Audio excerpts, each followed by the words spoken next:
भारतीय जनता पार्टीची फार काळजी आहे आणि मी पहिले सांगितलं होतं राज्यामध्ये अजितदादा आणि शरद पवार एक होतील. सगळ्यात पहिले मी सांगितलं होतं आपल्याला. आताही सांगतो, काही महिन्यामध्ये यशोमतीताई ठाकूर भाजपमध्ये येणार आहे.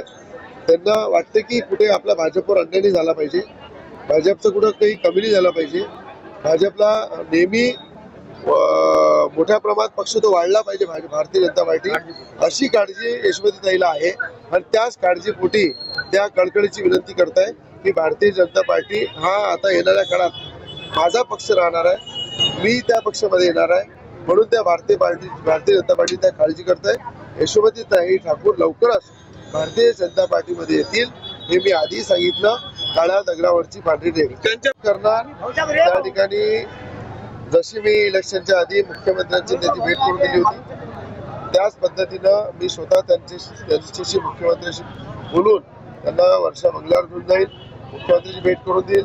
आणि यशोमतीताई ठाकूर सुद्धा अधरून त्यांची छुपी रणनीती चालू आहे, छुप त्यांचा संपर्कही चालू आहे. तो संपर्क छुपा मला चांगला माहित आहे, म्हणून लवकरच तो जनतेसमोर येईल.